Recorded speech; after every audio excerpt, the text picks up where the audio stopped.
Cine, ira e estúdio, sem ódio e paixão, e, em consequência, sem amor. A aceitação das normas sociais é o que me faz seguir nas minhas jaulas burocráticas, seja na AIMA, na agência de imigração, na faculdade ou na carreira que eu escolhi seguir como produtora cultural. E isso, meus amores, para sair aqui sim, em frase honesta de abertura de podcast, foram anos de murro em ponto de faca e brigas escandalosas e, claro, a tal depressão profunda. Ou nas palavras do querido alemão que vamos citar hoje, a obediência de um indivíduo pode se sustentar por convivência, interesse material próprio ou ser aceita como inevitável, devido à fraqueza ou ao desamparo individual.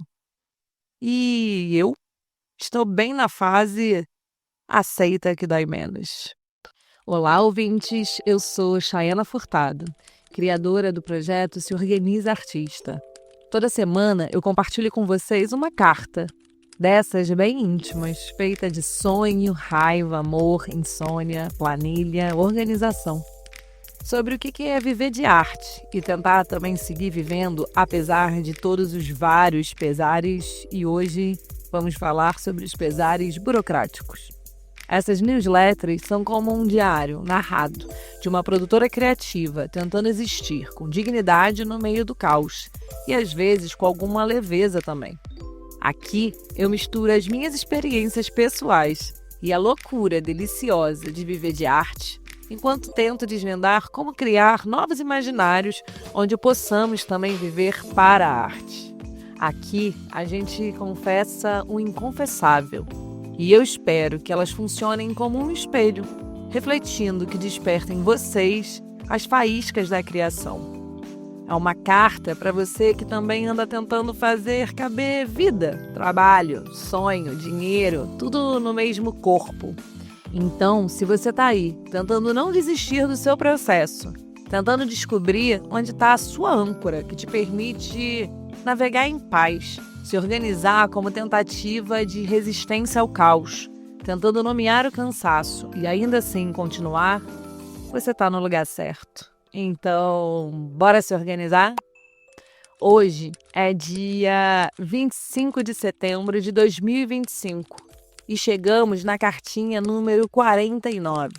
E o título é Crença na Legitimidade.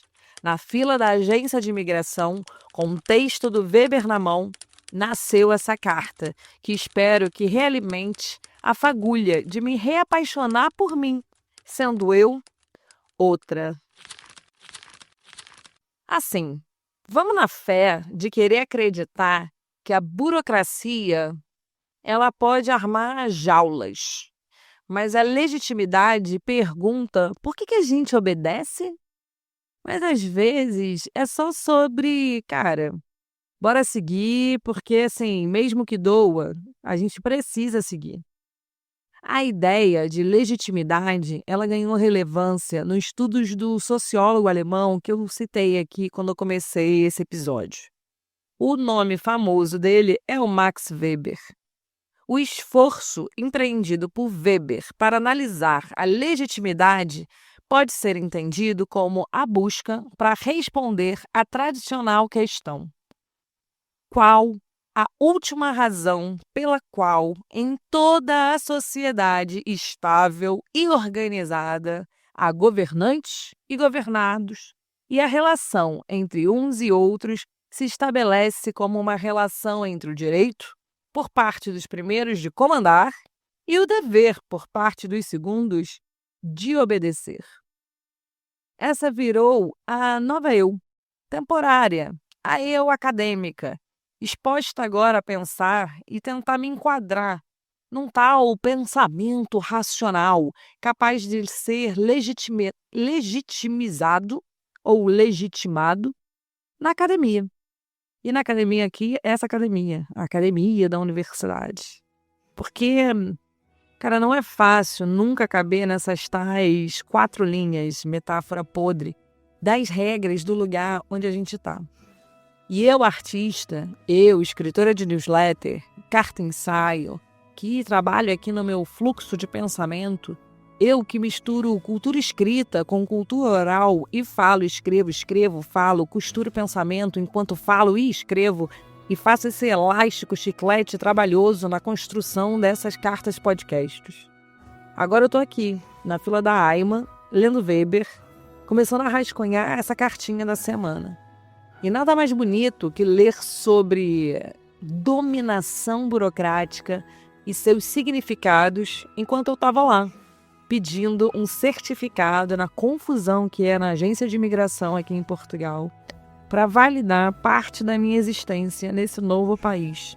Justamente catando um certificado, mais um papel burocrático para a faculdade entender que, de fato, eu moro em Portugal há mais de 2 anos e, legalmente. Weber, nesse capítulo de Os Tipos de Dominação, joga na nossa cara a seguinte pergunta: quem domina o aparelho burocrático existente? Aqui ainda é meu espacinho, minha newsletter, nossa, mas meu. E livre, porque ela é sem amarras financeiras. Essas eu juro que eu queria ter. Então, assim, eu prometo trazer as referências lá do PhD, do doutorado, para cá, como mais uma camada de curiosidade desse meu olhar em caminho de aprendizagem e me tornar, de fato, uma pesquisadora do mundo acadêmico. Mas o SOA não vai virar uma revista científica, eu juro, mas também me ajudem, por favor. Esses cânones das culturas eurocêntricas, no campo da sociologia, que é o que eu ando estudando, aparecem em forma de teoria daquilo que para nós é prática. No meu caso, eu leio as coisas pensando, tá, legal, mas como isso se aplica à vida da classe artística? Pelo que começo minimamente a entender, para o amigo Weber, a administração burocrática significa dominação em virtude do conhecimento. Mas ele diz também que, apesar da burocracia ser o núcleo de toda a administração de massas, na teoria, ela seria uma forma de tendência ao nivelamento, que vai desaguar lá na lógica da meritocracia, pelo que eu reparei. E, ao mesmo tempo, uma forma democrática, nos mares da impessoalidade. E aí vem a frase chique que eu botei lá no nosso cabeçalho aqui do episódio. Sine ira e studio, sem ódio e sem paixão, em consequência sem amor, segundo Weber. Mas perceber nivelamento quando se tira o amor na construção social, aqui, no nosso caso, no nosso mundinho das artes, cara, isso dói. A arte e burocracia seria um território auto-legislado? Seria a burocratização esse caminho do nivelamento estatal aplicável também ao nosso mercado das indústrias culturais? Porque quanto mais esse nivelamento, mais burocracia. Mesmo que o interesse seja igualdade, esses regulamentos formais afastam, enlouquecem, desmobilizam. Não existe curso de artista do Estado. Logo, como ele cobra o mérito de perceber a burocracia. Essa semana, aqui no grupo de WhatsApps dos produtores em Portugal, uma colega escreveu: Olá, estou a gerir um projeto de criação que ganhou a DG Artes e a Gulbenkian. E estava aqui a ver a melhor forma para gerir isto. Queria fazer contratos, mas sinto que ainda não sei o suficiente. Alguém pode beber um copo de vinho comigo e explicar-me umas coisinhas? Quero honestidade maior que essa mensagem ilustrativa do nosso caos burocrático? Ganhou edital, está gerindo o projeto, mas não sabe formalizar justamente o contrato. Produtores gerindo projetos financiados por instituições públicas e privadas sem ter ideia de como ultrapassar as burocracias. Acabam pedindo ajuda, claro, aos seus pares, de forma informal, com um copo de vinho na mão. Quem nunca? O problema é por que sempre? Até aqui cheguei. Fiquei com essa lembrança, que foi uma carta que o Saramago escreveu quando ele saiu, de parceiro, né, do regime cubano. E ele escreveu uma carta a Fidel rompendo com Cuba. E a carta começa e termina com a seguinte frase: "Até aqui cheguei", afirmando o escritor que discordar é um ato irrenunciável de consciência. Divagações poéticas de onde é que o nosso até aqui chegamos. E vamos deixar esse até aqui, como é que a gente chega? Para a gente voltar à lógica da legitimidade. Voltando à legitimidade, segundo Weber, haveria 3 possíveis fundamentos para a dominação, que seria a crença na tradição, fundamento carismático e o fundamento racional baseado na legalidade. O último justificaria a dominação do direito nas sociedades jurídicas modernas. Acreditarmos nos contratos, nos papéis, nas leis abstratas. Esse conceito do amigão Weber vai ser base até do nosso direito, trazendo ainda outras noções acopladas, como a condição da ação, pertinência subjetiva, pertencer à história que a gente narra. Porque, geralmente, acredita-se na lei que só tem legitimidade quem está atrelada exatamente ao processo, à historinha que pode ali contar. Então eu fiquei louca para ler o livro, né, do Kafka, O Processo. Porém, vai ter que esperar a minha próxima vida pós-doutorado para eu voltar a ler literatura, aparentemente. Mas se você já leu, pode me contar aqui. E aí eu vou pegar o mote aqui nessa cabeça maluca de fluxos, que é a parte que o Weber fala do sem amor.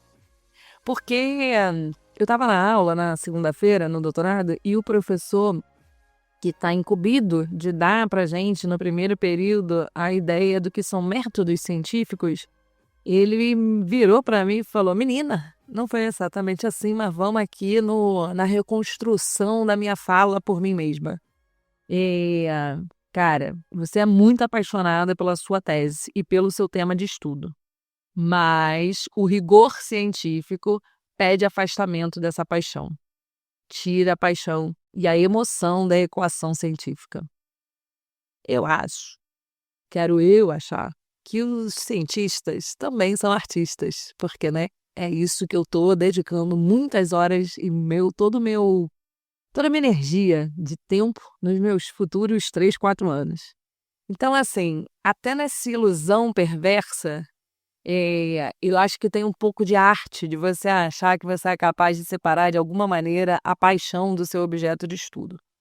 Mas eu quero muito, não só acreditar nisso, mas ainda bem que neste momento agora eu estou falando para vocês na nossa carta semanal, porque esse aqui não é um espaço científico, é um espaço de experimento. Então, assim, tudo vem diretamente da minha grande e feliz cabeça. Eu pretendo sim seguir trazendo essas pontuações teóricas, porque assim, né?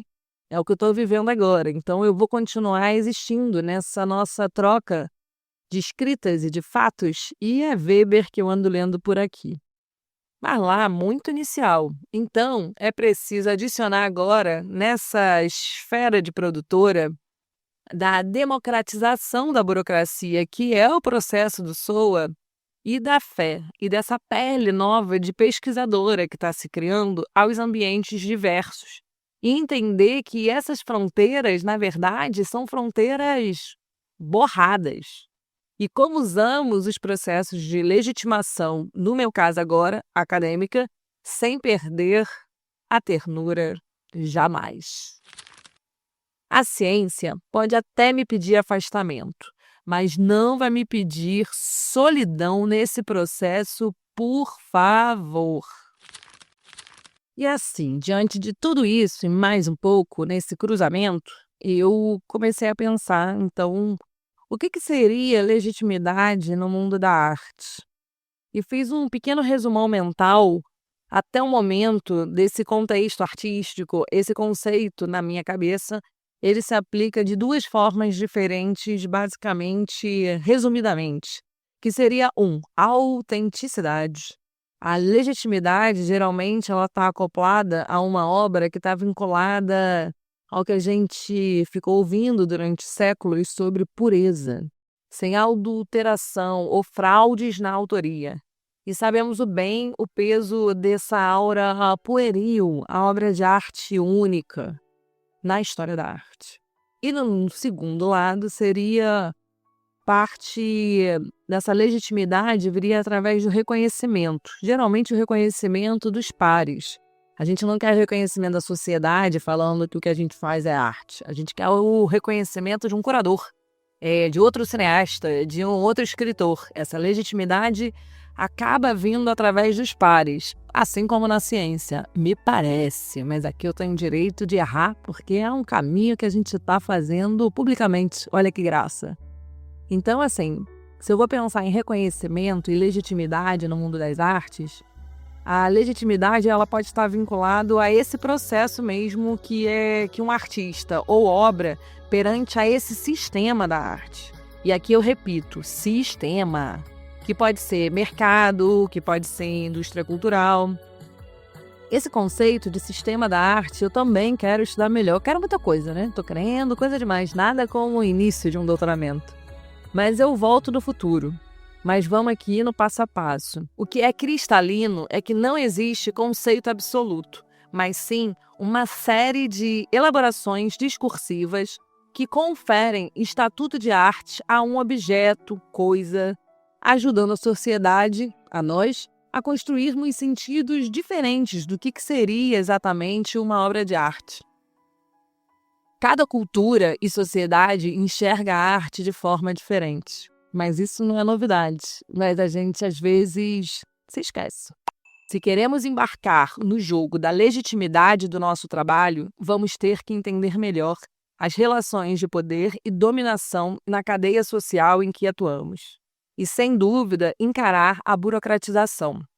Então, meus amigos, com a ajuda do Weber ou de alguém mais vivo e menos eurocêntrico, daremos as mãos para entender a poesia desses embates críticos, teóricos. Mas, antes de tudo, a arte seguirá sendo território de trincheira. Então, vamos a isso. A artista da semana foi aqui a Julia West. Eu adorei o trabalho dela realmente e estava procurando justamente artistas que trabalhassem com esse processo de burocratização ou material de arquivo para trazer aqui uma mini referência direta. Então a Júlia, ela trabalha com documentos públicos, arquivos burocráticos da cidade, registros institucionais e ela formula e fotografa formulários, placas de carros, memorandos. Cara, eu realmente gostei muito do trabalho dela e um dos trabalhos que eu botei na newsletter escrita, né, que tá aqui, dá para ver, que é o HIT. Eu fiz uma tradução livre de uma explicação que eu encontrei desse trabalho, que ela basicamente coloca um outdoor, né, tipo em Nova York, com uma palavra que ela achou e ela botou, só tem assim, parece uma propaganda de iPhone. Você coloca um outdoor em branco com uma palavra que é Parbunkels. E aí, enfim, minha tradução livre foi: Julia West é bibliotecária e artista neoconceitual. Num livro do século XVII da Biblioteca Pública de Nova York, ela encontrou o termo Parbunkels, que não tinha uma única entrada online. Em 2015, ela decidiu lançar esse termo para o mundo, como se fosse uma campanha publicitária. Mandou imprimir no outdoor gigante no Queens a palavra, que despertou milhares de reações, viralizou e passou a existir digitalmente.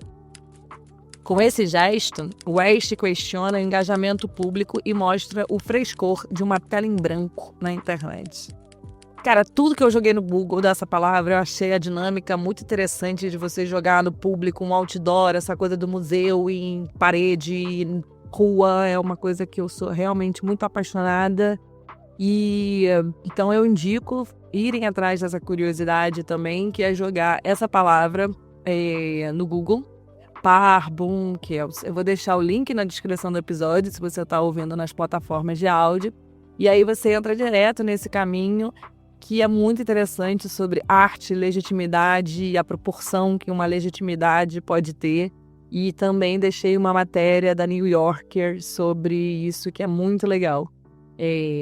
Eu vou abrir aspas aqui da Júlia, que também na minha tradução livre, que é: a palavra significa 2 cordas amarradas, cada uma com um laço nas pontas, 4 laços unidos no meio. Para mim, ela era uma metáfora bonita para as coisas que se encontram. E aí eu passo na nossa sessão, que sai aqui do Artista da Semana, e a gente entra no Estudar é Preciso.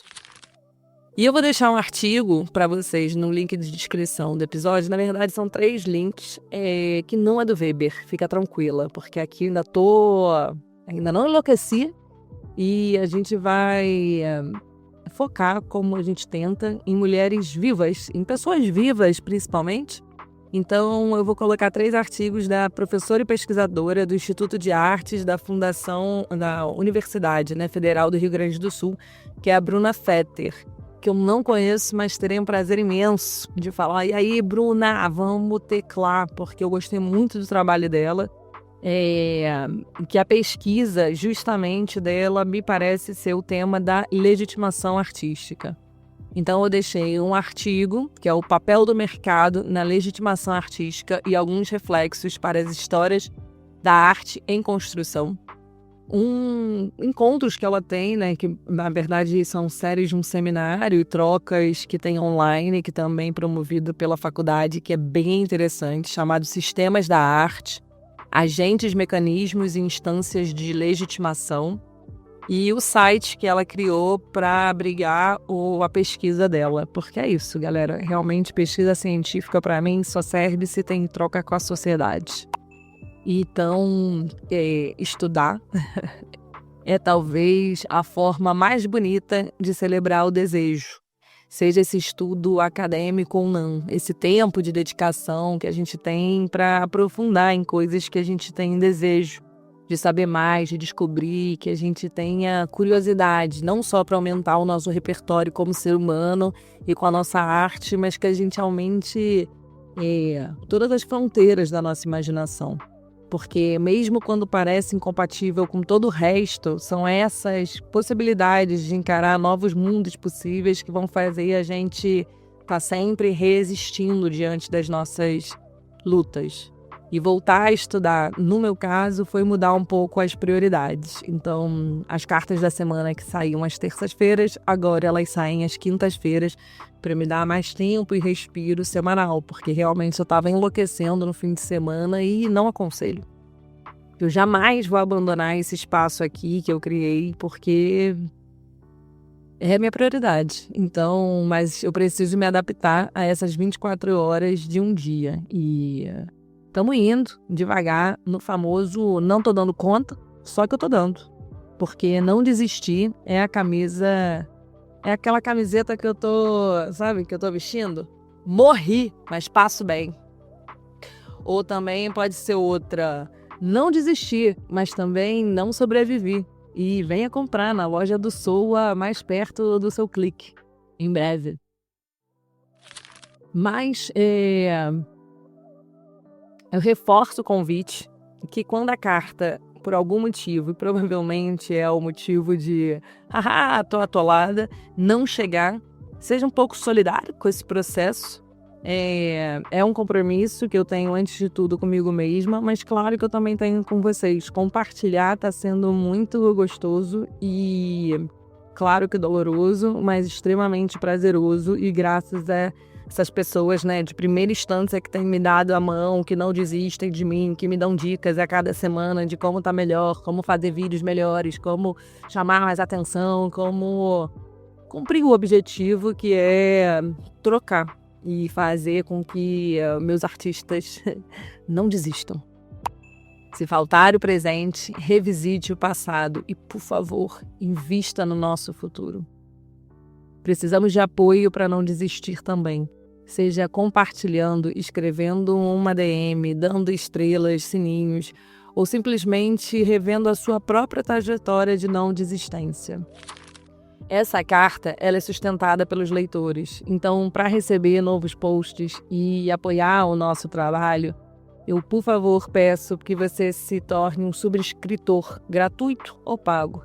E se gosta dos textos, dos áudios, por favor, de novo, a gata implora, compartilha e comenta. Eu também já disse que eu amo os comentários pessoais no meu WhatsApp, nas DMs ou por e-mail, mas assim, vamos tornar um pouco do amor público. O mundo está precisando de um amor público. Então, assim, comenta aqui, publicamente. Diz que me ama. Mentira, não precisa falar que me ama, mas fala, uhul, valeu, mais uma semana, você venceu. Isso já dá um gás, entendeu? Críticas pode ir na DM. A última sessão da nossa carta são as curadorias da semana. Eu coloco aqui, né? Geralmente todos os links estão no nosso bento.me/se organiza artista. O nosso Instagram também, a gente tenta deixar organizado nos destaques por mês, as chamadas de cada mês, então tenta se achar pelos destaques. A gente tira da página do Instagram todos os editais que acabaram o prazo. Isso pode parecer confuso, mas sinceramente ajuda você sempre olhar o que tá. Então assim, se envia por e-mail coisas do passado. Os editais são cíclicos, então eles voltam, grande maioria deles. Então não se preparou para desse que vai acabar agora em outubro? Vai ter em outubro do ano que vem. Se não for em outubro do ano que vem, geralmente é em setembro. Mas geralmente respeita-se um calendário de financiamento. Então fica atento e não desista. Monta a sua agenda de interesses e prepare-se com calma, fé e sem desistir. Bora sempre se organizar. Então, se você chegou até aqui, mais uma vez, o nosso muito obrigada. Essa carta foi um lembrete de que a legitimidade é também aprender a navegar os sistemas que tentam nos engessar. E errando, acertando, mas parada a gente não vai ficar. Então, até semana que vem. Um beijo com carinho e energia, Chayana.